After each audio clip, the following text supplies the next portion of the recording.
Hello student, तो आज की इस वीडियो में आज मैं कक्षा 12वीं वाले विद्यार्थियों को प्रश्नावली 3.4 के प्रश्नों को बताने वाला हूँ। तो ये जो प्रश्नावली 3.4 का आज इस वीडियो में 14वां प्रश्न को देखने वाला है। इससे पहले वाले वीडियो में मैंने पहले ही इसके पीछे की जितने भी प्रश्न थे उन सभी को बता दिया है ना। तो 14 से हम लोग आगे बढ़ेंगे और आप लोगों को ये जो अध्याय पढ़ा रहा हूँ ये है आयु अध्याय कक्षा 12वीं का है और प्रबोध की बुक से पढ़ा रहा हूँ। और ये नया सिलेबस है, याद रखना, नया सिलेबस है ना, नया सिलेबस और बुक भी नया है। मैं नया बुक से ही पढ़ा रहा हूँ आप लोगों को। तो नया सिलेबस, नया बुक। अब आपको किसी चीज को छोड़ने की जरूरत नहीं है, जो भी मैं आपको पढ़ाऊंगा उन सभी को आपको पढ़ना है। और इसमें बहुत सारे उदाहरण के भी प्रश्न है। तो उदाहरण का प्रश्न हमें ये बताता है कि जो प्रश्नावली के प्रश्न है उसे कैसे बनाना है। ऐसा नहीं कि उदाहरण के प्रश्न जो है वो वार्षिक पेपर में प्रश्न के तौर पे नहीं आते, ऐसी बात नहीं है। प्रश्न के तौर पे उदाहरण से भी प्रश्न आते हैं। लेकिन अगर आप प्रश्नावली के प्रश्नों को बना लेते हो तो आपका 70%, देखो यहाँ पे मैं आपको थोड़ा सा क्लियर कर देता हूँ। 70% प्रश्न जो है, 70 से 80 भी कह सकते हैं, प्रश्न जो है वो प्रश्नावली का होता है। ठीक है, प्रश्नावली जिसे हम अंग्रेजी में एक्सरसाइज कह देते हैं। ठीक है, एक्सरसाइज का प्रश्न होता है। ठीक है, ये प्रश्नावली का प्रश्न है।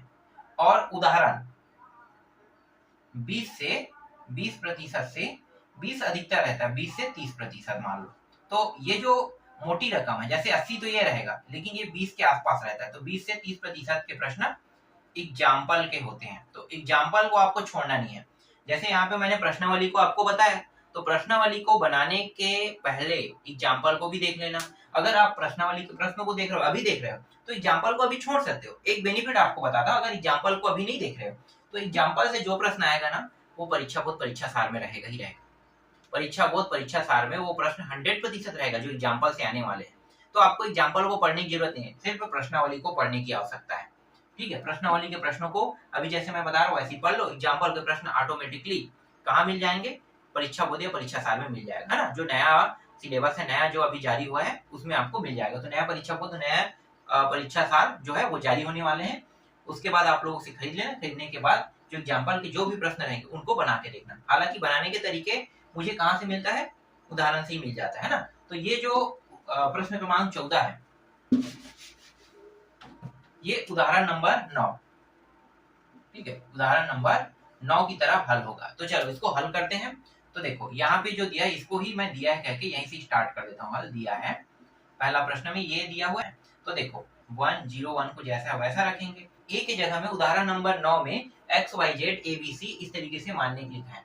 तो हम लोग कैसे माने कि यहाँ पे देखो, यहाँ पे क्या है, दो रो है और दो कालम भी दो है। ठीक है, दो रो है और दो कालम है। तो क्या यहाँ पे मैं 2 रो और 2 कालम मानू? क्या मैं ऐसा कर सकता हूँ? ठीक है, ए की जगह पे क्या मैं, देखो यहाँ पे मैं बता देता हूँ, ये एक्स हो गया, वाई हो गया, ए और बी। तो ये 2 रो 2 कालम हो गए, क्या मैं मान सकता हूँ? लेकिन राइट हैंड साइड तो अलग बता रहा है। राइट हैंड साइड क्या कह रहा है भैया? 3 5 3 3 5 1 0 1, मतलब यहाँ पे 6 है, मतलब 2 रो रहेगा और कितना कालम रहेगा? 3 कालम प्राप्त होना चाहिए। तब मैं क्या करूंगा, अगर ऐसी स्थिति आता है तो यहाँ पे 1 2 3 4, मतलब देखो ये हो गया। तो सेम टू सेम इसके जैसा हमें क्या करना है, ए को मान लेना है। तो एक्स वाई जेड और ये रहा सी। ठीक, अब इसको हल करते हैं। तो ये जो रो है वो इस कालम को पहले गुणा करेगा। देख लो, रो कालम को गुणा कर रहे हैं ना, तो सेम टू सेम ऐसी मान हमें प्राप्त होगा। तो ये एक्स और ए, तो ये x प्लस ए प्राप्त होगा। ये इसको और ये इसको कर रहा है। ठीक है, सेम टू सेम ये इसको भी वैसे ही करेगा।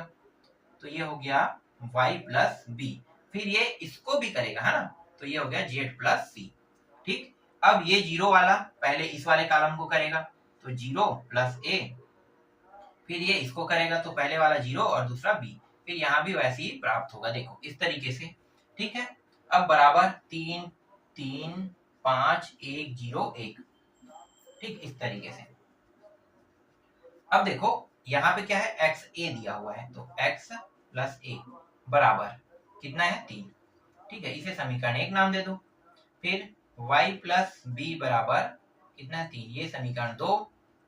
फिर z प्लस सी बराबर कितना है? 5, बराबर z प्लस सी बराबर 5, ये तीसरा समीकरण हो गया। ठीक है, अब यहाँ पे देखो a 1 तुलना कर रहे हैं ना, तुलना करें तो आपको पता होगा कि सेम सेम मान के साथ तुलना होता है, जैसे इसका इसके साथ, इसका इसके साथ, तो वैसे ये इसके साथ होगा, ये इसके साथ और ये इसके साथ तुलना करेगा। तो a बराबर 1, ठीक है, ये आपका चौथा समीकरण। तो ये पांचवा समीकरण और c बराबर 1, ये आप 6 समीकरण यहाँ पे हमें प्राप्त हो रहा है। ठीक है, थोड़ा सा और हल है, इसको बगल में कर लेते हैं। ठीक है, अब देखो a का मान हमारे पास है, तो a के मान को यहाँ पे रख देते हैं समीकरण 1 में। ठीक है, तो लिखो यहाँ पे समीकरण 1 में a का रखने पर, ठीक है, ऐसा पूरा लिखना है सब में, मैं शुरू वाले बस में लिख रहा हूँ, डायरेक्ट मैं रखते जाऊंगा। तो x प्लस a के जगह में 1 बराबर 3, आगे हल करेंगे हो जाएगा x, उस पर जाके क्या हो जाएगा 3 माइनस 1, x का मान कितना आया 2 आया। ठीक है, का मान है उसे कहाँ पे रख देते हैं टर्न में, तो y प्लस 0 बराबर 3, तो y का मान कितना है यहाँ भी लिखना है समीकरण 2 में, ठीक 3 में रखते हैं। c का मान तो 1 प्लस 1 बराबर 5, तो z और ये हो गया 5 माइनस 1, तो z बराबर कितना आ गया 4। ठीक है, तो a b c के मान देखो कितना है, a का मान 1, b का मान 0, c का मान ये है। ठीक है, फिर 2 3 4 दिया हुआ है। अब क्या करेंगे, इसमें हमें a का मान निकालना है, तो a हमने किया था ना, तो a जिसको हमने माना को रख देना है। तो a बराबर x y z a b c यही था, तो इसके जगह में मान रखेंगे। तो देखो a का मान 1, ए नहीं सॉरी a का मान नहीं, पहले x का मान 2, y का मान 3 और इसका मान 4, फिर 1 0 1, इस तरीके से ये आपका 14वां प्रश्न कंप्लीट होता है। ठीक है, 14वां प्रश्न समझ में आ गया, इसी तरीके से बनेगा। उत्तर देख लेते हैं, यही आया कि कोई दूसरा मान दिया हुआ है, तो उत्तर जो है 2 3 4, ठीक है 2 3 4 0 1 0 1, मतलब 1 0 1 यहाँ पे प्राप्त हुआ। समझ में आ गया, ये आपका 14वां प्रश्न। अब इसका दूसरा भी प्रश्न है। ठीक है, a के मान को कैसे मानना है अभी तक आपको समझ में नहीं आया होगा, तो उदाहरण नंबर 9 को भी देखना। ठीक है, उदाहरण नंबर 9 को भी देखना और ये जो प्रश्न मैंने बताया इसको भी देखना। अब दूसरा देखो, दूसरा से मैं आपको थोड़ा सा और समझा देता हूँ। ठीक है, यहीं से स्टार्ट करते हैं। दूसरा प्रश्न कैसे बनेगा, 1 2 3 1 2 3 4 5 6 4 5 6 इस तरीके से दिया हुआ है, आगे में इस बार a है।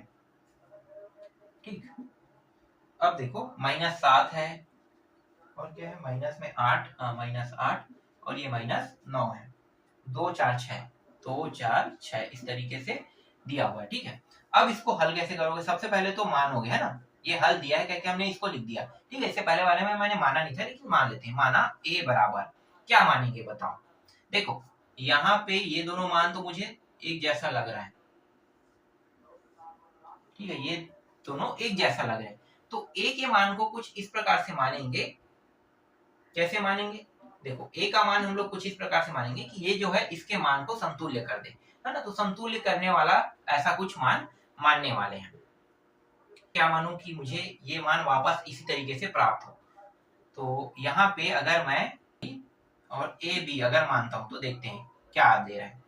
अगर मैं इसको गुणा कर इसका करूं, मतलब यहाँ पे ये मान मैं मान सकता हूँ। ठीक है, ये क्यों नहीं मान रहा हूं, याद रखना ये क्यों नहीं मान रहा हूं, तो देखो 3 यहाँ पे है, मतलब डेफिनेट हूं तो सेम टू सेम यही मान मुझे प्राप्त होगा इस तरीके से, मतलब 2 रो, याद रखना 2 रो और 3 कॉलम मुझे प्राप्त होगा। तो 2 रो 3 कॉलम यहाँ पे मुझे प्राप्त हो रहा है, तो यही मुझे चाहिए ना, 2 रो 3 कॉलम मुझे चाहिए, तो 2 रो 3 कॉलम मुझे यहाँ पे वापस प्राप्त हो रहा है, इसीलिए हम लोग ये मानेंगे। ठीक है, अब इसको उतार देते हैं, ये मैंने मान लिया। ठीक है, अब यहाँ पे a के जगह पे ये वाला जो है यहाँ पे रख देते हैं, किसको, ये जो हमने माना है उसको, तो ये हो गया x y, फिर 1 2 3 4 5 6 -7 -8 -9 फिर 2 4 6। चलो अब इसको हल करते हैं, देखो फटाफट हल करो।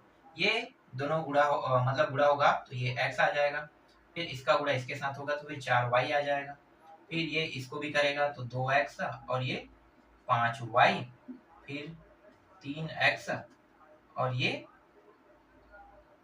6y। ठीक है, ये 1 और ये 4b, फिर ये 2, देखो 2a, पहले 2a फिर प्लस 5b, फिर 3a प्लस 6b। फटाफट कर रहा हूँ, जल्दी जल्दी करने में कहीं ना कहीं गलती हो जाता है। ठीक है, देख लेना इसको, -7 फिर -8 फिर -9 2 4 6। ठीक, इसको हल करते हैं। देखो दोनों के मान बराबर हैं। यहाँ पे कितने हैं रो में, पहले वाले रो में 3 है, तो दूसरे सेट के जो तुलना करने वाले यहाँ भी कितने 3 है। ठीक है, यहाँ पे देखो यहाँ भी 3 है, तो यहाँ भी 3 है रो में। समझ में आ गया, कॉलम की संख्या 3 है जिसमें हर एक में 2 2 है। तो देखो कॉलम की संख्या 3 है, हर एक में 2 2 मान है। इस तरीके से भी आप मैच कर सकते हो। तो दोनों जब तक के बराबर नहीं होगा तब तक के हम लोग प्रश्न को सही से नहीं बना पाएंगे। अगर यहाँ पे इसके जगह पे मैं मान लो यहाँ पे नीचे में और कुछ ले लेता, ठीक है, कुछ जैसे कि सी और यहाँ नहीं, यहाँ पे जेड और सी ले लेता, तो ये गलत हो जाता। ठीक है, क्योंकि ये पहले से 3 था, ये भी ऐसा हो जाता। तो ऐसा करते हैं तो, और यहाँ पे पीछे में क्या हो जाता, और मान बढ़ जाता। तो ऐसा नहीं करना है क्या, और ना ही हमने नीचे बढ़ाया है ना, ना ही हमने यहाँ पे किया। ठीक है, सी डी करते तो भी गलत हो जाता, क्योंकि ये नीचे में और मान देते। मान नहीं चाहिए हमें, बस इनके जैसा सेम टू सेम चाहिए, दोनों बराबर दिख रहे हैं, बस यही। ठीक है, अब देखो x प्लस 4y, ठीक है, बराबर कितना है -7। समीकरण 5y बराबर -8, ये दूसरा हो गया। फिर 3x प्लस 6y बराबर -9 हो गया। ठीक है, पहले इन तीनों समीकरणों को हल करें। लिखना तो सभी को, इनको भी लिख लेते हैं। a प्लस 4b बराबर था, और 2a प्लस 5b बराबर 4, ये पांचवा, और क्या है प्लस 6b है ना, ये 6b, ये छठवां समीकरण। 6 समीकरण है। ठीक है, अब इनको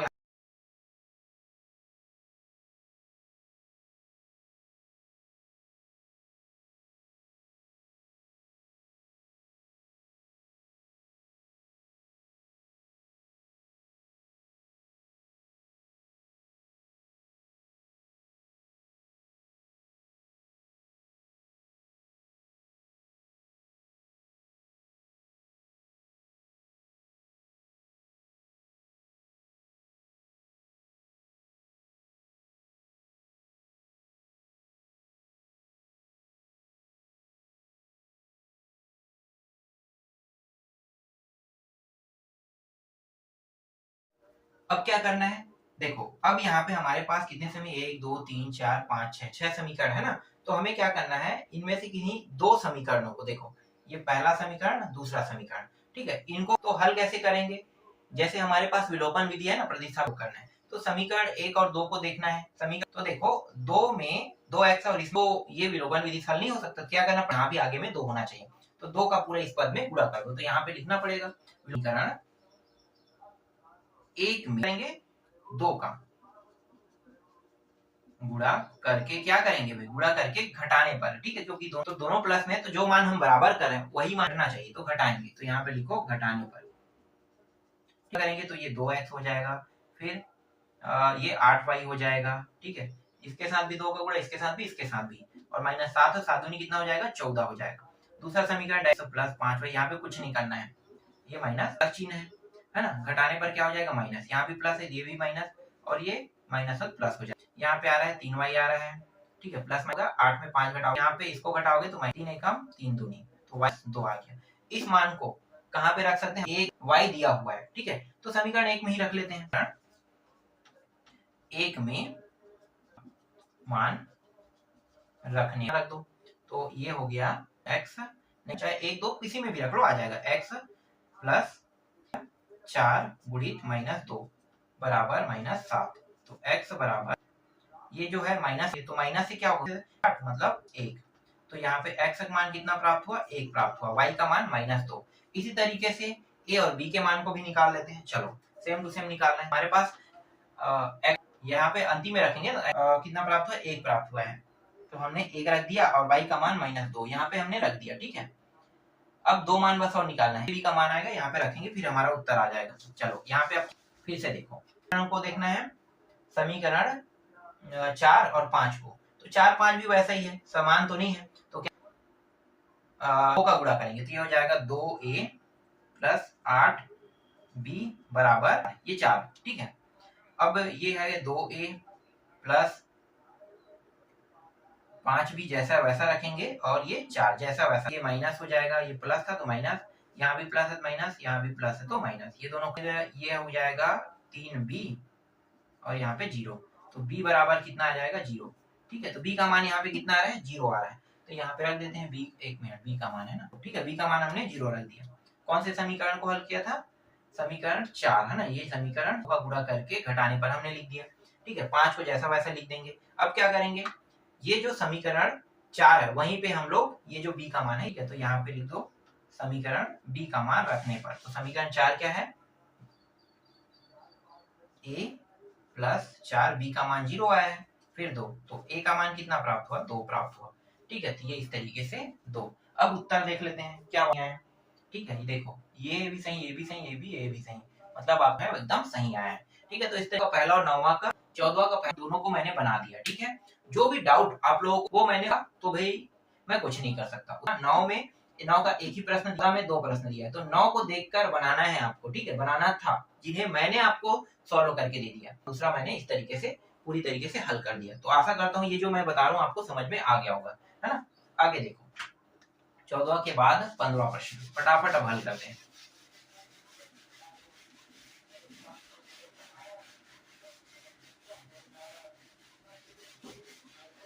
ये भी हो गया। अगला प्रश्न कौन सा है भाई, 15वां। 15वां कुछ खास तो नहीं लग रहा है मुझे। 15वां में दिया a का मान दिया हुआ है, चलो देखो a का मान दिया हुआ है -1 -4, 4 -1 माइनस इस तरीके से 4 दिया हुआ है, -4 दिया हुआ है, 3 -3 इस तरीके से दिया हुआ है, ठीक है, ये दिया हुआ मान है। और हल करके क्या सिद्ध करना है, हल करके सिद्ध करना है, मतलब a का 3 घात, मतलब एक है, ठीक है, a गुणित a इस तरीके से 3 बार करना है। गुणा करने के बाद I3 प्राप्त होना चाहिए। यहाँ पे I3 का मतलब बता देता हूँ, 1 0 0 1 0 0 फिर 0 1 0 फिर 0 0 1, ये मान ये I3 का है। अगर यहाँ पे I2 होता तो इसका मतलब होता है 1 0 0 1, इस तरीके से समझ में आ गया। और यहाँ पे I है सिर्फ 1, ये ठीक है, समझ, 1 का मतलब 1 बस रहेगा, I2 का मतलब रो और 2 कॉलम रहेगा, I2 और 3 कॉलम, ठीक है, तो ये I3 है। तो ये आपको सिद्ध करना है, पूरा बस करना है और कुछ नहीं करना है, तो इसलिए मैं इसको छोड़ रहा हूँ, ठीक है। a का 3 बार गुणा करना है तो I3 प्राप्त हो, मतलब लाना है, तो सिद्ध करने वाला प्रश्न है। चलो 16वां देखो, ऐसे प्रश्न बहुत सारे बनाए तो इसमें कोई भी डिफिकल्टी नहीं होना चाहिए। फिर यहाँ पे एक प्रश्न 16वां a दिया हुआ है इस तरीके से, यहाँ पे 3 1 और 2, ठीक है, ये दिया हुआ है, ठीक है। तब दर्शाइए कि क्या है, दर्शाने के लिए क्या है, मतलब हल करना है। तो हल करोगे तो ये a का 2 घात -5 a I बराबर 0a, ठीक है, इस तरीके से दिया हुआ है, इसको बनाना है। और क्या बनाना है, a का 4 घात ज्ञात कीजिए, कह रहे a का 4 घात ज्ञात करना है। तो देखो मतलब a को 4 बार गुणा कर देते हैं, तब 4 घात क्या आ जाएगा, है ना, तो 4 घात आ जाएगा। तो जब आप इसको हल करोगे तो a के 4 घात के बराबर मान आ रहा है कि नहीं मान आ रहा है, ये बताना है। तो कुछ करना नहीं है, बस a के मान को यहाँ पे रख देना है, बस कुछ नहीं करना है, बस मानों को रखना है। तो ऐसे प्रश्न हम लोगों ने पहले वाले प्रश्नों में बनाए हैं ना, तो ये वही प्रश्न है, समझो। यहाँ पे 0 के साथ गुणा होगा तो a का मान पूरा 0 है, पूरा 0 ही समझो, ये पूरा 0 है। बस यहाँ पे a के वर्ग मतलब a को 2 बार गुणा, फिर 5 के साथ a का गुणा कर दोगे और 7 के साथ i का, मतलब i मतलब ये मान, ठीक है। यहाँ पे 2 नहीं लिखा है, लेकिन आपको समझ में आ गया है कि ये अगर 2 है तो 2 रो और 2 कॉलम रहेगा ही रहेगा, तो यहाँ पे रखना है, किसके जगह में, इसके जगह में, ठीक है। ये भी बन जाए, बड़ा एकदम मतलब हार्ड होता, ठीक है। अब थोड़ा सा अलग तरीके का प्रश्न देखते हैं, ये थोड़ा सा हार्ड वाला है। तो प्रश्न है तो इसको देखो, तो ये 17वां प्रश्न जो है, तो a बराबर है 1 0 2 0 2 1 2 0 3, इस तरीके से a का मान दिया हुआ है, ठीक है। और यहाँ a की a बहुपद है, ठीक है, तो यहाँ पे दिया है fx दिया हुआ है, x का 3 घात माइनस 6x का 2 घात प्लस 7x फिर प्लस 2, ठीक है। ये उदाहरण नंबर, ये भी नंबर की तरह ये बनेगा, हाँ, उदाहरण नंबर यहाँ पे 12 दिया हुआ है, ठीक है। ये उदाहरण के 12वां प्रश्न की तरह हल होगा। अगर आप लोगों को ये प्रश्न बनाना है और इसके तरीके, मैं तो सिखा ही रहा हूँ, लेकिन और प्रश्न है इससे संबंधित उदाहरण नंबर 12 को देखना, ठीक है। उदाहरण नंबर 12 आपको पूरी तरीके से बता देगा कि ये कैसे बनेगा। तो उन्हीं तरीकों का उपयोग करके यहाँ पे ये जो प्रश्न क्रमांक 17 है उसको मैं बता रहा हूँ, ठीक है। तो a का मान दिया है और क्या कह रहा है, एक बहुपद है, इस a को बहुपद भी बता रहा है, बहुपद है कह के बता रहा है, किसको, a को। तो ए बहुपद है और यहाँ पे हमारे पास ए का मान दिया और ये दिया हुआ है ना, तो हम लोग करेंगे क्या है, जहाँ पे x दिया है वहां पे हम क्या रखेंगे, a रखेंगे, है ना। तो जब हम लोग हल x बराबर a क्यों कर रहे हैं, क्योंकि ये बहुपद है, कह रहा है a क्या है, बहुपद है। तो जहाँ पे x दिया रहेगा उसके जगह में क्या रखेंगे, a रखेंगे। आपको दिखाई दे रहा है fx, है ना, तो इसको लिख लो fx, x का 3 घात 6x का वर्ग प्लस 7x प्लस 7, ठीक है। यहाँ पे क्या रखेंगे, a रख देंगे, तो ये रहा a का 3 घात 6, a का 2 a, फिर ठीक है, और a का मान दिया हुआ है, ठीक है, a का मान को हम लोग यहाँ पे रखते जाएंगे। तो ये f है जैसा है वैसा रहेगा, यहाँ पे हम लोग अंदर में a के मान को नहीं रख सकते, लेकिन a लिखेंगे क्योंकि बहुपद है, बहुपद है क्या है, तो बहुपद है, तो जब हम इसको हर जो उत्तर आएगा वही क्या कहलाएगा, fa का मान, मतलब a आएगा। तो a का 3 बार मतलब 3 0 2 0 2 1 फिर 2 0 3, इसका 0 2 फिर 0 2 0 3 1 0 2 0 2 1 2 0 3, फिर माइनस 6, अब 2 बार करना है ना, तो 1 0 2 0 2 1 2 0 3 2 0 2 1 2 0 3, इस तरीके से। फिर प्लस 7 लगा देना है, फिर 1 0 2 1 2 0 3, अंतिम में 7 बस को रखना है, ठीक है। तो अंतिम में 7 है कि आई है, यहाँ पे देख लेता हूँ, 7 नहीं यार, 2 अंतिम में क्या है, यहाँ पे 2 दिया हुआ है, यहाँ भी 2 दिया हुआ है, यहाँ भी 2 और यहाँ भी 2, सभी जगह 2 दिया है। एक बार देख लेता हूँ मैं, तरीके से हुआ है, ठीक है। तो इस तरीके से अगर पीछे में 2 दिया रहेगा मत मानना, क्योंकि यहाँ पे 2 का कुछ अलग अर्थ होता है, 2 के साथ आई आपको, क्योंकि 2 जो है वो किसी भी संख्या को हल नहीं कर सकता, तो 2, तो इस आई का मतलब 1 0 0, देखो यहाँ पे कितना सभी 3 3 वाला है ना, तो फिर 0 1 0 0 0 1 ये आ जाएगा, ठीक है। तो आपको क्या करना है, आई की जगह में अगर ये 3 3 है, 3 रो 3 कॉलम, तो ये आई भी 3 रो 3 कॉलम पे ही बनेगा, ठीक, ये समझ में आ गया। अब बस क्या करना है, इनका गुणा करना है, इसका गुणा पहले, फिर इसको गुणा कर देना, फिर इन दोनों को देखो, उसके बाद इन दोनों को साथ में गुणा कर दो, फिर इस 2 का अंदर गुणा कर दो, फिर जोड़ना घटाना है ना, उत्तर आ जाएगा। मैं इसमें बिल्कुल भी टाइम वेस्ट नहीं करने वाला, ये प्रश्न क्रमांक 12 उदाहरण नंबर 12 की तरह बनेगा। यहाँ पे मैंने पूरा तरीका आशा करता हूँ इसको बना के हल होने वाला है। अगर आप लोग कमेंट करके कहते हो तो मैं जरूर बताऊंगा, इस पर ये आधारित है प्रश्न, कमेंट करोगे तभी आगे देखेंगे, ठीक है। इस जैसा अगर और प्रश्न होगा तो उसको भी बनाना है। हाँ, प्रश्न क्रमांक 18 भी है, ठीक है। इसका सॉल्यूशन बहुत लंबा, मैं बहुत लंबा सॉल्यूशन नहीं करना चाहता, आप लोग इतना लंबा सॉल्यूशन, देखो 18 भी सेम है। 18 क्या है, ए का मान दिया हुआ है, कितना दिया है, 1 2 2 1 दिया हुआ है, ठीक है।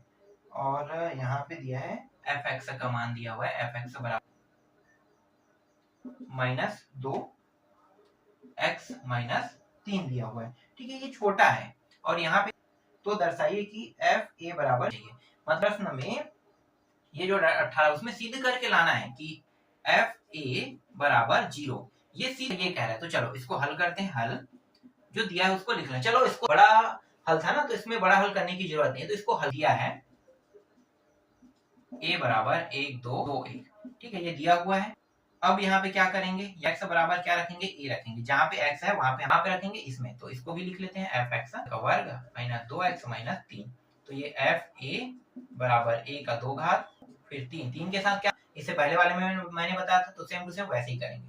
अब यहाँ पे हल करते जाएंगे, 1 2 2 1 2 बार रखना है, छोटा हल है इसलिए मैं यहाँ पे बता रहा हूँ, बड़ा हल होता तो फिर कंजट होने वाला था, तो इतना तो यहाँ पे थोड़ा सा समझा देता हूँ मैं, 3 1 0 0 1, तो बड़े वाले को बनाने का तरीका एकदम सरल है। आप लोग 12वीं में आ चुके हैं, इसका मतलब ये है कि कहाँ गया इंक मेरा खत्म हो गया ना।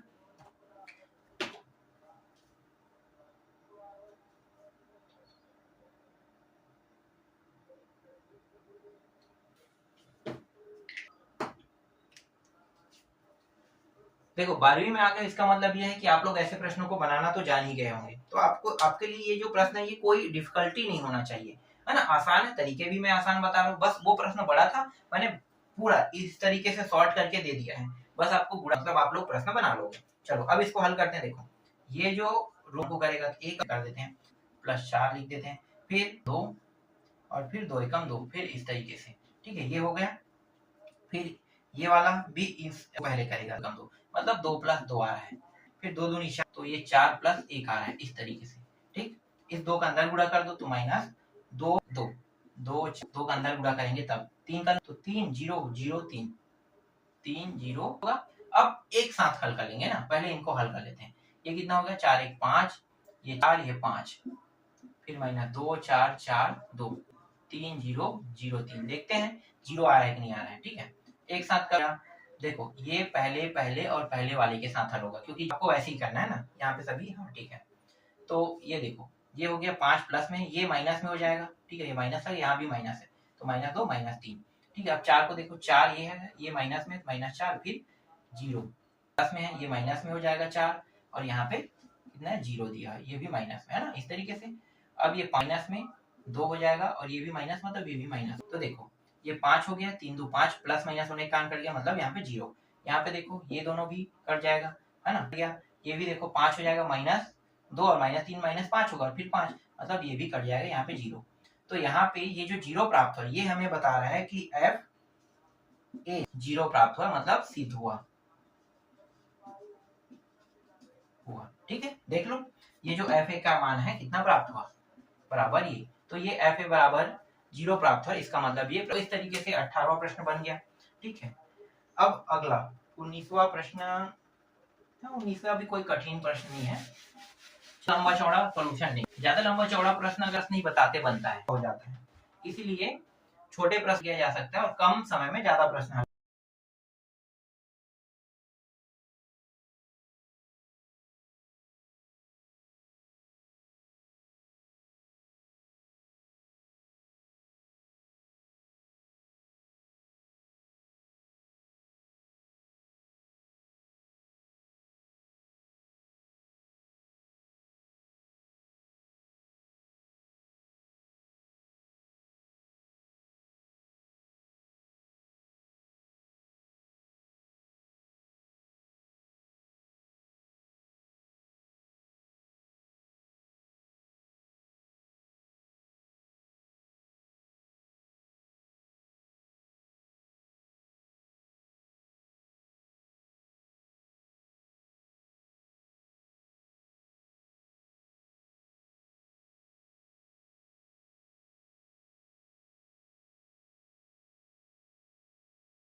देखो आप देखो 19 यहाँ पे दिया है x 1 दिया हुआ है और क्या दिया हुआ है 1 0 माइनस फिर x 5 फिर बराबर 0 इस तरीके से दिया। चलो पहले अगर मैं इसको इसके साथ गुणा करूंगा तो कुछ गलत हो जाएगा ना।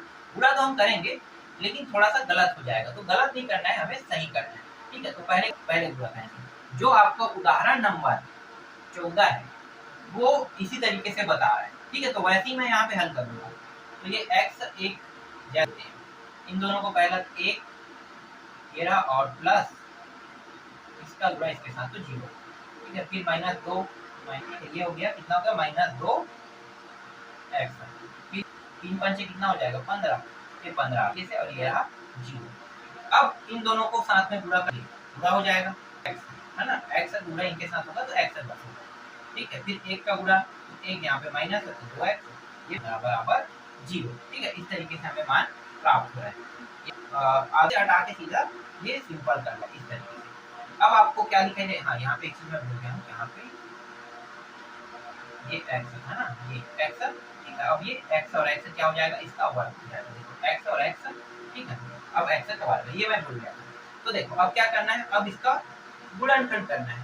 तो इसको दो हिस्सों में तोड़ने पर मतलब जोड़े या घटाए पर -2 आना चाहिए और क्या करें गुणा करने पर -15 आना चाहिए। तो चलो देखते हैं क्या ले सकते हैं। तो ये x पर जैसे वैसा रहेगा, बस मध्य पद को तोड़ रहे हैं।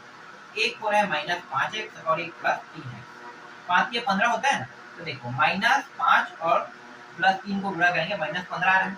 और इन्हीं दोनों को क्या करें, इस -5x में +3x को घटाओ, इतना है इतना है। मतलब ये पूरी तरीके से नियम फुलफिल हो रहा है। दो का जोड़ा बन गया। पहले जोड़े से x वही निकल रहा है, x बचेगा और 5 बचेगा। यहाँ पे प्लस 3 को बाहर निकालते हैं तो ये दोनों 3 के पाड़े में आता है, 3 के पाड़े में 3 के पाड़े में 5 बार x - 5 यहाँ भी फिर बराबर 0। फिर ये जो कोष्ठक है देखो ये फिर से दो पद बन गया है ना, तो यहाँ पे वही क्या होगा x - 5 और यहाँ पे जो बचा है उसको दूसरे कोष्ठक में लिखते हैं x + 3 बराबर 0। x बराबर कितना प्राप्त हो रहा है, देखो x - 5 को और 0 को लेकर पहले हल करते हैं। ठीक है, दो खंड करते हैं और x + 3 बराबर 0। तो ये x बराबर +5 प्राप्त होगा और ये उस साइड जाके क्या हो जाएगा -3 होगा। तो x के दो मान हमें प्राप्त हो रहा है इस तरीके से। अब इसका जो दूसरा प्रश्न है इसको बना के देखना। पहले करना क्या है मैं यहाँ पे बता दे। देखो दूसरा प्रश्न है 1 2 1 दिया हुआ है। ठीक है, इस तरीके से 1 2 0 1 1 0 2 0 2 x बराबर 0। ये भी फटाक से हल हो जाएगा ऐसे। तो देखो पहले क्या करना है, इन दोनों को पहले गुणा करना है ना, पहले इन दोनों का गुणा करना है फिर बाद में इसका गुणा करना है। ठीक है, तभी आपसे ये प्रश्न बन पाएगा, वरना ये गलत हो जाएगा आप लोगों से। ठीक है, जैसे मैंने 19 का पहला बनाया वैसे ही 19 का दूसरा को भी बनाना। तो इस तरीके से प्रश्न क्रमांक 19 तक अभी मैं बता रहा हूँ, बचा हुआ प्रश्न मैं आपको नेक्स्ट वीडियो में जल्दी बता दूंगा।